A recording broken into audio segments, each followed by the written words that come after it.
Hey, my name is Deborah. I'm coming to you from Canberra, Australia, and this is a channel I started to help me with my unfinished projects problem. Hi, this is Future Deb doing a little bit of editing. I'm about to pull out an unfinished project that is on my UFO bingo card. That is a small dog, stuffed dog, made out of HST blocks. So it's part of my absolute obsession with HST blocks at the moment. And so I thought I'd take you through a few of the things that I've made. The first couple are little cot quilts, and all of the HSTs from those came out of the box that I showed you in either the second or the third video. I'll try and find that, link that below, that where I've been collecting heaps of scraps and making triangles out of them and then creating HST blocks. I had a lot of scrap fabrics that were these lovely, cute little ditzy fabrics, and I'd cut long-ish ovals to make petals, and I'd cut those out of 10-inch squares. And so I had all these really odd-shaped odds and ends left, and I cut triangles out, and then I made HST blocks, and then I had so many of them, and I really, really liked them. So I made little cot quilts, and I also made little stuffed dogs to go with them. I'm just having a bit of a play with my triangles. I'm going to make a little cot quilt. I'm hoping to take it to the market with me on the week, Sunday week. So I've just started. I've got 3 different sizes. I took them all out of the Marty Michelle pack. It's her A pack. And so I'm starting with the biggest ones, and I'm just going to probably border the quilt, like each end, with those. I only have 7 different planes and 7 different patterns, so I'm having a little bit of trouble working out how to put them together. At the moment I'm trying to have centers that feature a particular color. So this one's yellow, that one is theoretically red, and I'm trying to put together a mauve one. I've already done 1 row, and this mauve one, I think I need to actually put 2 planes into it because I've got 2 mauvey planes. And basically I'm just going to fiddle with them for a while until I get something that I'm happy with, and then stitch them together.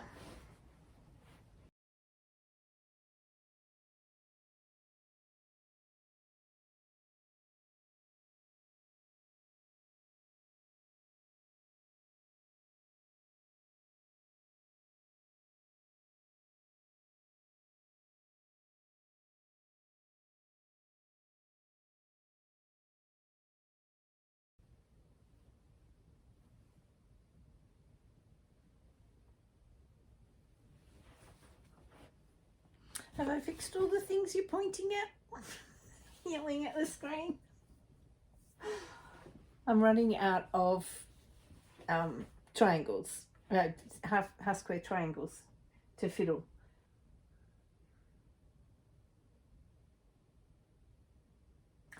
I think I'm going to go with that. I'm working on a small pram quilt. I actually had that. No, I didn't. I had the panel squares surrounded by the half square triangle blocks in the middle, and really didn't like it. So now I'm going to have a go with the panels with a border, and I'm going to put the littlest half square triangles, a row above the first panel, in the middle, and below the second panel. I'm going to put it together like you would with webbing when you're putting a quilt together. There are 3 blocks on top of each other. I'm going to stitch this one to this one and the whole row, like all 3 of them going downwards, and then I'll take it off the machine, do that one, do that one.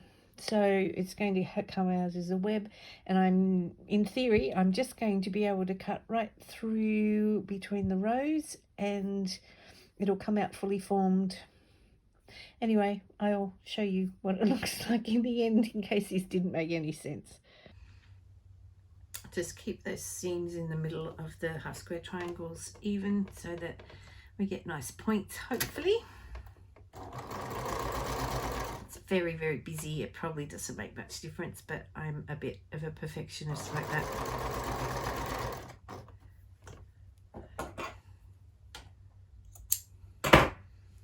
Not that anything ever turns out perfect. I just like to think that one day I could do that, make something perfect.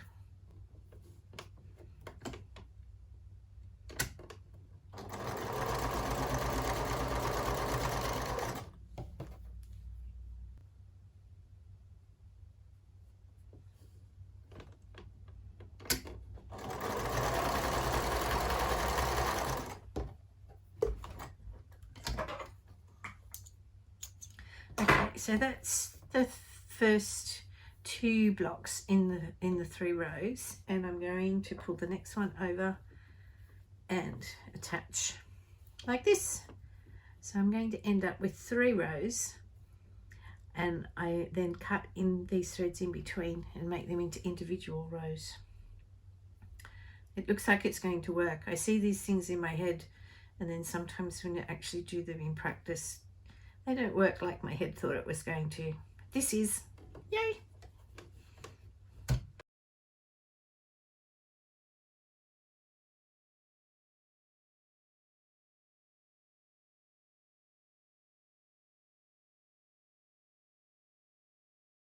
And what I actually did was I pressed them and I just laid them out flat on the cutting board and just cut through the thread.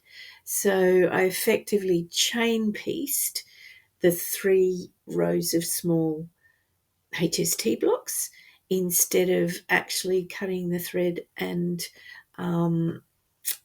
sewing each one individually and cutting the thread every time. I just did it like I was webbing a quilt, cut in between. Sorry, I thought I'd filmed it.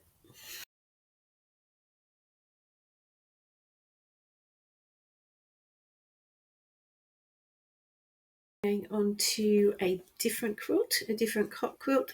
This is one that I originally made the matching dog for. The matching dog is what I'm going to pull out now and work on.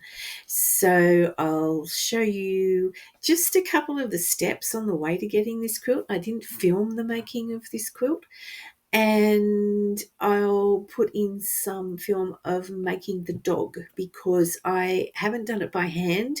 When I've seen it done on YouTube, it was English paper piecing, and I worked out for myself a way to do it on the sewing machine. So there are just a couple of little tricks that I discovered along the way that will be helpful if that is an option that you would like to go with.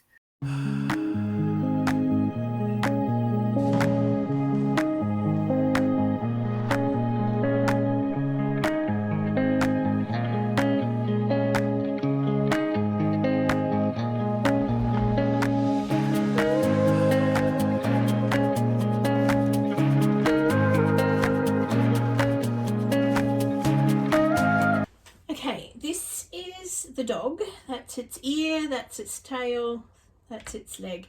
So this is one half. I need to do a mirror image as well, and I have to remember to make it a mirror image because the first time I did it, I didn't. I ended up with 2 the same, and so I had to make another 2 in the mirror image, and I ended up with 2 dogs where I started out to make 1, but that's okay because they're really cute.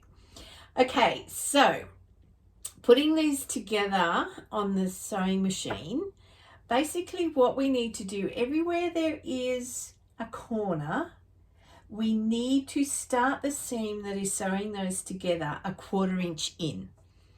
And make sure we back stitch on it to keep it strong. That way, when we attach there, once I've got 2 of these, how I'm going to hold them together is with a strip of the blocks that is sewn on around the edge and then is sewn onto the edges of the other side. So it essentially gives you a flat side and then a 1 block wide joining and then another flat side. So it makes it a 3-dimensional dog.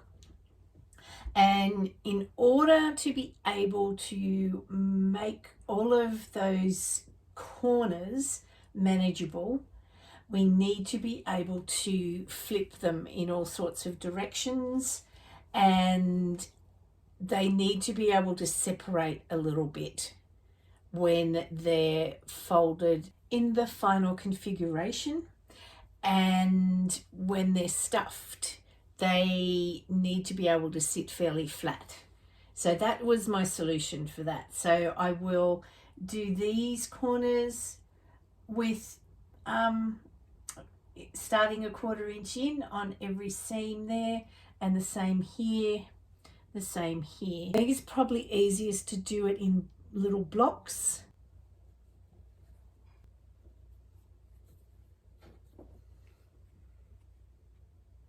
So that's the ear. That will go like that. And that is a 90-degree angle. There'll be another block here. So this seam needs to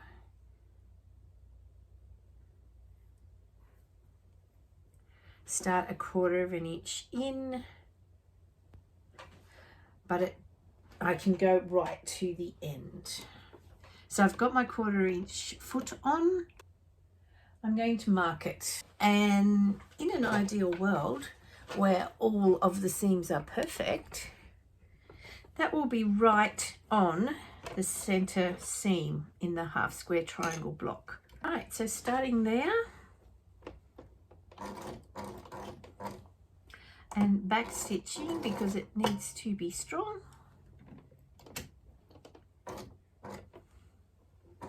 I'm going through to the end. And I think I will press these seams open.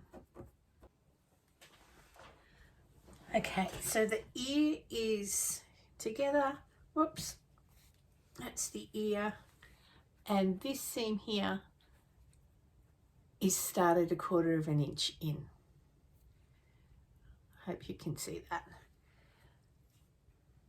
Okay, so what I will do is this block, I will stitch all of those because I can do this whole row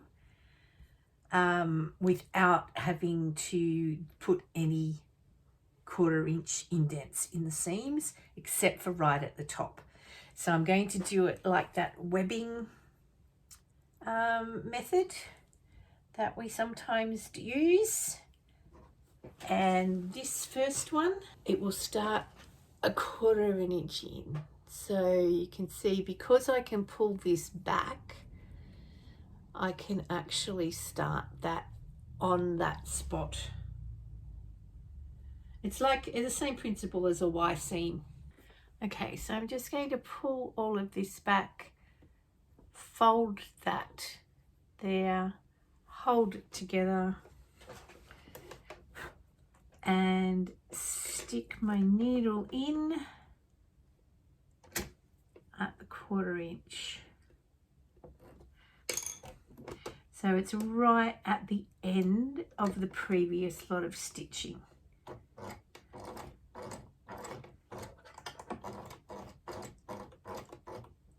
And this back stitch can be a bit tricky. The stitches quite often seem to be longer when you're going backwards.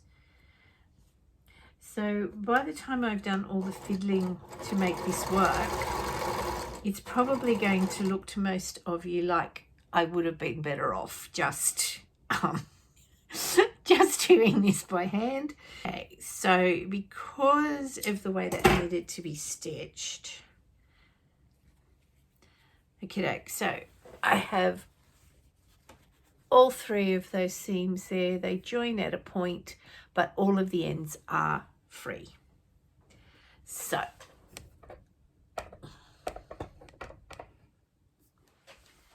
I have the ear and I have that. So what I'm going to try and do is treat this like webbing. And just back stitch on that one because it's the very bottom one. I'll just go and press these. I am just double stitching at the start and the end of every seam, which is not usual in patchwork, but because there's going to be a fair amount of strain on this with the stuffing, I just want everything to be secure. Now that I've got all that bulk in the middle, I'm not sure how I'm going to press these, but I will go and do that. And stitch this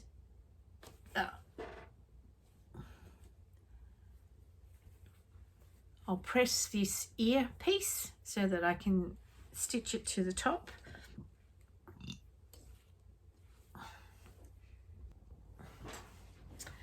Okay, so that's the front leg and the ear. I'll put the muzzle on now. So this seam is in the middle of the muzzle. I don't need to do any indenting of seams. Just checking that those seams will butt up against each other. Actually, I lied. I do have to do 1/4 of an inch in at the end here. Okay. We have ears, we have a muzzle. Now, the center part. All right, so we'll be able to web this. Now, this next one, there's going to need to be 1/4 inch in on this seam. For this one, I can use the 1/4 inch mark on my presser foot and just stop when that hits the end of the fabric.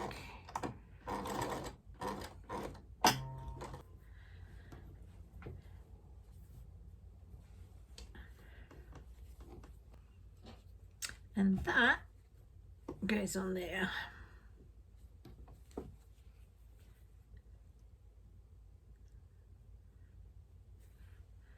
And I need to stop 1/4 inch from the end again. Okay, so in this case, I'm butting up against a seam, and so I'm going to stop at that seam.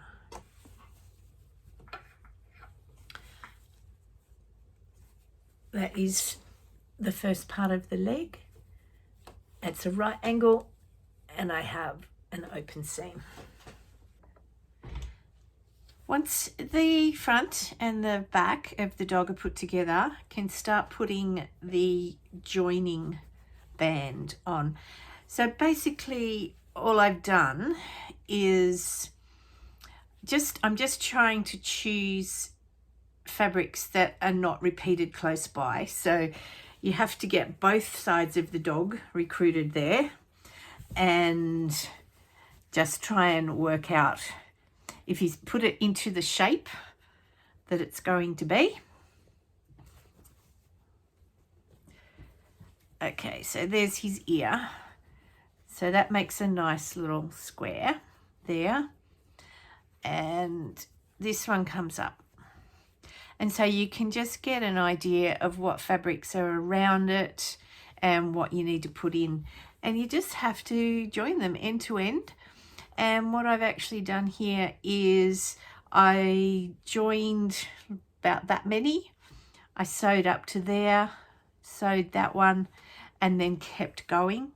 And usually try to stop at a 90-degree corner, just because one left. So where are we here?